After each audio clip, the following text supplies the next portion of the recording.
Oke Mas, salam welas asih rayu Mas. Alhamdulillah, tapi Kak, Malam ini kita coba menguak tentang kesaktian Mas. hmm, Kalau kita melihat sejarah itu kan banyak manusia zaman dahulu itu kan menurut cerita, menurut sejarah, dongeng dan segala macam itu kan banyak manusia-manusia yang sakti. Bisa sakti karena banyak hal lah. Bisa kita dengar dari sejarah-sejarah, dari dongeng-dongeng atau apapun itu. Seiring dengan perkembangan peradaban, sekarang ini banyak manusia yang tidak pernah ada muncul manusia-manusia yang dikatakan sakti seperti zaman dulu itu Mas.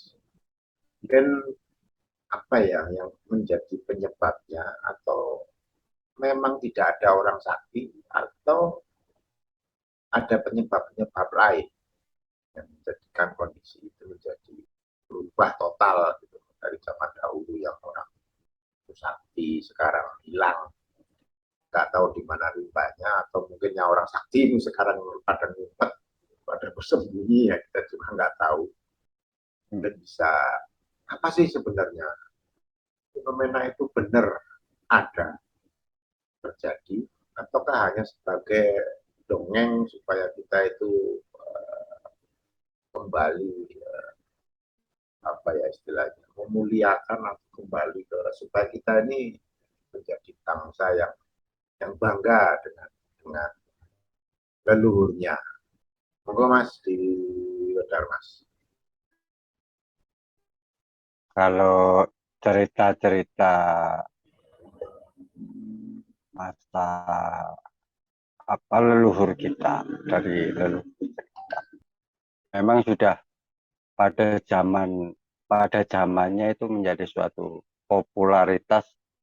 Dimensi kesaktian itu menjadi suatu hal yang sering dikejar orang-orang masa lalu atau moyang-moyang kita untuk mengolah mengolah suatu kesaktian pada masa dulu, pada masa dulu itu memang kalau saya lihat atau saya dengar cerita itu memang dijalani atau ditorekoi atau digembleng, menggembleng diri itu sangat-sangat serius. Makanya ada apa namanya yang cukup luar biasa. Mungkin orang sekarang sudah populasinya sangat sedikit. Kalau dulu itu karena itu salah satu orang sakti, orang yang menuju suatu kesaktian ini semacam gaya hidup peradaban masa dulu. Kalau sekarang mungkin sudah tidak menjadi pembentukan dari peradaban atau peradaban itu berubah.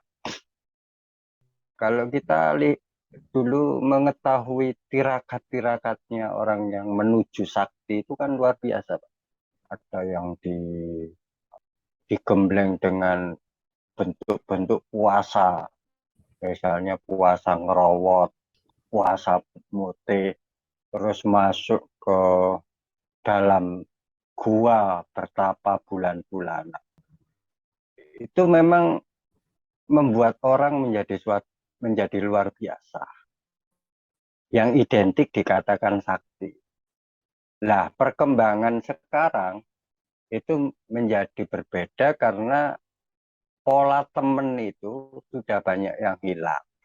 Bagaimana ngerowot, mutih, terus apa namanya, pati geni, ngelowang, itu terus masuk ke hutan bertapa dan sebagainya sudah tidak menjadi suatu gaya hidup peradaban sekarang, jadi seakan-akan nilai temennya itu berkurang. Jadi intinya identik dari orang yang menjadi luar biasa secara umum dikatakan sakti itu sebenarnya bicara tentang olah energi pada diri. Nah, olah energi itu nanti masuk ke titik suatu kepekaan batin namanya. Makanya orang dulu itu bisa telepati. Ya karena ada kepekaan batin. Bicara, kalau sekarang telepatinya kan sudah pakai HP. Gitu. Karena ada HP jadi jadi males ngolah telepati kan gitu. Gak usah telepati langsung WA. Nah itu perubahan peradaban. Ah, ada istilah Rogo Sukmo misalnya. Kita bisa keluyuran. Jiwa itu bisa keluar akhirnya keluyuran kemana-mana. Terus Pati Geni. Itu sampai tracknya kemana ditunjukkan. Dan itu terbukti secara cerita, bukan secara fakta. Lah karena yang menceritakan itu kepada saya itu pelaku waktu itu. Ada yang di apa di bahasanya dipendem atau ditanam dalam tanah minggu-mingguan. Sampai ini kan karena niat aja, Pak. Eh, Kesungguhan untuk menjadi seorang yang punya kelebihan. Perkembangan sekarang, kalau kita sudah pengetahuan ini sudah begitu luas ya, kita ketahui akhirnya kita mengenal tentang olah energi, tentang apa namanya mengolah pikiran dan mungkin sedikit berbeda cara temene gitu, cara sungguh-sungguhnya menuju ke nilai-nilai yang katanya kesaktian. Tapi esensi dari orang untuk menjadi peka dalam dirinya. Energinya itu sensitif sekali untuk mendeteksi sesuatu. Atau energinya itu sensitif untuk mengkoneksikan kepada sesuatu. Itu memang dibutuhkan suatu batin yang benar-benar bersih. Nah, batin benar-benar bersih itu batin hasil olah yang sungguh-sungguh. Atau batin yang mengolah dirinya tanpa pamrih. Nah sekarang ini kan mungkin karena orang mengolah itu tujuannya golek pamrih, golek populer, golek diarani ini, diarani ngono, diarani ini. Ini yang jadi kadar kadar kesaktiannya itu menjadi tidak sempurna gitu. Kalau orang dulu itu sebenarnya tidak dalam tanda kutip ya, karena kita bicara tentang peradaban. Peradaban ini menjadi budaya kan. Orang itu kalau kalau sudah budayanya itu masyarakatnya senang tirakat, ya mengarahnya kan semua masyarakatnya ke arah nilai-nilai sensitivitas kepekaan batin. Dan masa itu masyarakat itu banyak peradabannya eh, di budaya-budaya semacam itu. Budaya nerimo, budaya ikhlas, budaya rela, itu sudah membudaya waktu itu. Akhirnya hampir mayoritas masyarakat itu peka-peka gitu. Dalam hal ini bisa dikatakan sakti-sakti. Lah, nanti yang berhubungan dengan kesaktian yang melebihi standar umum masyarakat ada juga. Itu ada track tersendiri gitu untuk mengarah ke olah energi dirinya itu. Lah, sekarang sesungguhnya kesaktian itu apa sih gitu? Apa kita begitu ngelus orang itu orang langsung sembuh, orang sakit kita elus sembuh. Terus merem gini moro-moro kini di Jakarta atau kini di Malaysia atau kini di apa seperti itu yang dimaksud kesaktian dalam peradaban sekarang. Kalau peradaban dulu memang budaya masyarakat masa dulu memang ini kan kembali lagi peradaban berhubungan dengan pola pikir gitu. Jadi pola pikir itu akan peradaban akan kita ketahui sesuai dengan pola pikir masyarakat itu sendiri pada masanya. Jadi misalnya kita mundur ke belakang sekitar tahun 18 berapa, itu tradisi masyarakat untuk mengolah diri itu dilakukan sebenarnya tanpa mengolah gitu. Karena peradabannya begitu. Memang ada satu, dua, atau bahkan 10. Itu yang memang mengarah ke, ke, ke sisi nilai yang membentuk energi dirinya lebih tinggi. Yang namanya kesaktiannya lebih tinggi lah. Ada memang. Tapi secara esensi memang harus dilakukan dengan teman-teman sungguh-sungguh. Dan yang kalau kita bicara yang ada ada gurunya, gurunya ya harus sungguh-sungguh. Kalau sekarang kan beda, Pak.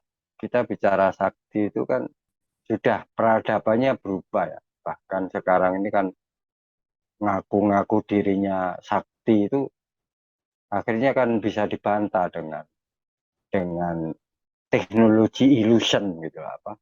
Ternyata semua adalah sains, semua adalah bisa dibuktikan gitu faktanya. Artinya yang dikatakan sakti akhirnya esensinya itu adalah di pikiran. Jadi ada pikiran yang mampu mengoptimalkan energi secara gerakan-gerakan illusion ya gerakan-gerakan ilusi membentuk suatu kecepatan tangan dan sebagainya itu. Ada yang pikiran itu masih terjebak di suatu yang identik dengan imajinasi pikirannya.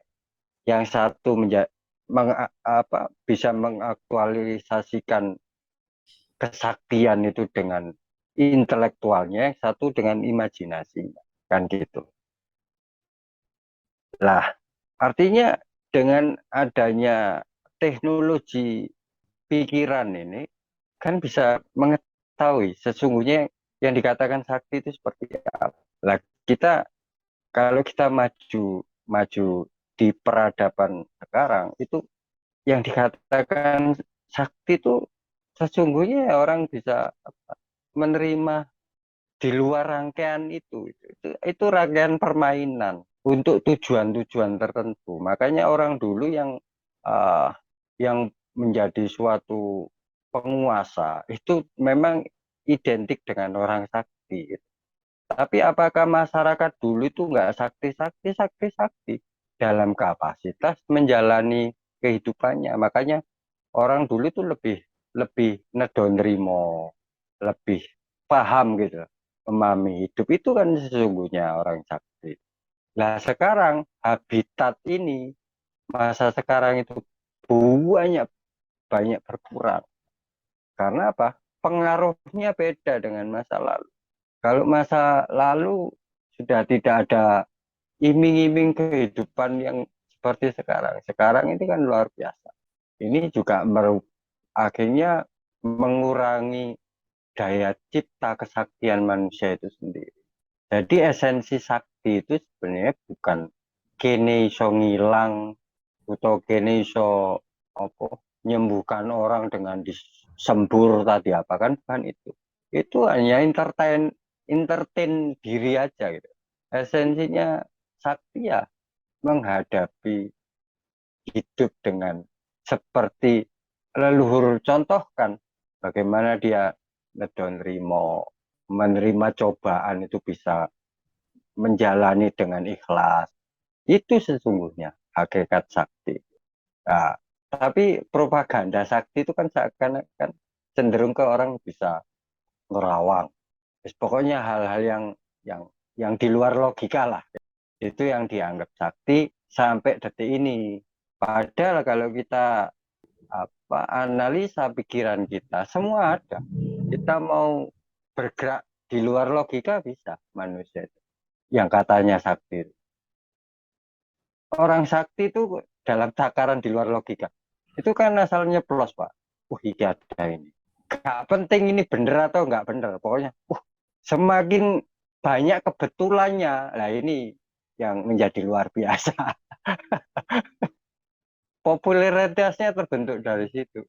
Beda dengan seorang yang mengolah diri dengan intelektualnya. Dia tahu teknologi permainan itu sendiri. Makanya sekarang kalau apa ya sulap lah atau apa sekarang yang populer agak tinggi, agak keren lagi namanya illusion ya. Itu bisa membengkokkan apa namanya sendok, bisa nembus tembok dan sebagainya. Semua bisa ditunjukkan secara fakta teknologinya. Bisa jalan di atas air, semua ada. Dan fakta-fakta tentang orang sakti itu, sampai detik ini saya nggak pernah tahu yang dalam dalam rumor yang namanya sakti. Orang itu bisa jalan di atas air nggak? Orang bisa hilang atau rogo sukmo kemana-kemana, faktanya belum pernah. Kecuali saya nerima cuma cerita satu. Dan ada kebetulan juga yang pelaku itu begitu saya tanya kejujurannya, ternyata dia sendiri nggak tahu apa yang dia jalan. Yang katanya sakti itu nggak tahu, nggak bisa menjawab secara fakta. Akhirnya begitu saya kejar-kejar, ya ternyata permainan pikirannya dia sendiri kan gitu. Yang lepas dari dimensi logis, dimensi intelektual. Jadi semua dimitoskan dan permainan imajinasi yang lebih lebih kuat. Rangkaian antara orang memahami sakti dan tidak sakti itu kan lingkupnya secara umumnya seperti itu. Kalau orang bisa menebak sesuatu akhirnya tebakannya benar, itu yang dianggap sakti. Karena apa latar belakangnya dia sebagai pelaku ini, pelaku itu. Kan mayoritas orang memahami sakti kan di situ. Tidak memahami kebenaran sakti kan gitu. Kebenaran sakti itu ya jangan-jangan ya jangan yang mengakui sakti sebenarnya yang mengakui sebenarnya tanpa sadar lebih sakti. Kalau kita kalau kita memahami kesaktian itu sendiri, kesaktian itu kan jari tahan bacok. Marungun golek golek apa bahasane? Masang kodam tak apa supaya mendak. Bukan itu sakti. Yang dimaksud tahan bacok itu bukan itu. Menurut pandangan saya namanya sakti. Tahan bacok ya tetap tetap catu tetap loro kon tahan nggak kon itu sakti berarti lek tapi lek nganti apa dibacok mental iki bukan karena tahan wedi kebacok kan beda kon ini asli ini wedi kesilet mulai golek toto golek coro supaya gak bisa disilet kan artinya kon ini sakti apa penakut kan gitu lek sakti ya kon disilet suwek terus kon paham kon tahan, kon rela, kon ikhlas. Iki sakti kon. Tapi lek kon wedi disilet terus mari kon golek golek pakaian anti silet atau pakaian wedi ditembak gawe pakaian anti tembak, ya kon wujud sakti. Kon ini wedi gitu loh. Wedi ngadepi silet. Diibaratkan silet itu adalah kehidupan. Kamu takut menghadapi. Lah terus kon ngomong sakti itu dari mana? Ya wong sakti itu kan kebal. Terus iso nyelesekno orang yang disantet, iso nyembuhkan orang yang disantet, iso nyembuhkan orang yang diguna-guna. Kan identik popularitas itu kenalnya seperti itu. Saya nggak berani lebih tajam masalahnya. Dia masalah bahwa sakti secara umum saja. Bahwa semua adalah kalau kita bicara tentang sakti itu adalah olah energi diri kita. Bagaimana kita menghadapi tadi yang katanya silat, energi kita mampu menerima. Kalau kita pakai pengaman, nggak tahu namanya kebal dan sebagainya. Esensinya, saya ini takut menghadapi silat. Bukan sakti, saya takut. Jadi ibarat orang perang di medan perang, tapi nggak pakaian anti peluru. Podo ngono. Lho kon niku wani perang apa enggak kan gini. Takoni paling ngono, Pak. Lek gak wani perang, ya ojo perang. Lek enggak kon gak berani perang intinya. Karena kamu nggak anti peluru. Kan jelas di situ posisi. Ada yang orang sakti ku iso mindano mendung. Dan iki fakta-fakta ini saya tanyakan pelaku-pelaku sing jarene iso nulak udan. Begitu tak tanya bener. Dia gak wani ngoroi. Jujur nang aku. Jawabannya nggak sesuai dengan rumor yang terbentuk. Sing Rogo Sukmo tak takoni. Lah aku nakoni kan ndewesek Pak. Karena saya tahu dia goro atau tidak bro. Dan pasti jawabnya jujur dan semua tidak sesuai dengan fakta rumor. Rogo Sukmo dan sebagainya itu. Kalau orang dulu itu memang berbeda. Saya mengakui kalau orang dulu dia punya olah energi yang luar biasa. Karena dilakukan dengan teman, bener-bener gitu, tanpa tujuan yang macam-macam. Dan dia mengolah itu karena peradaban gitu, bukan karena mencari sensasi di kerumunan peradaban. Ya. Saya kalau diceritain kakek nenek saya percaya bahwa dia itu raganya di mana di rumah dia bisa keluar kota dengan hitungan menit Pak balik lagi itu bukan berarti sing jare Rogo Sukmo itu jiwanya melayu nang luar kota enggak karena telepatinya itu loh bukan karena terus ini kan rumor yang terbentuk kayak gitu Rogo Sukmo populer artinya populernya orang memahami Rogo Sukmo itu ngawi jijret moro metu kan gitu ah.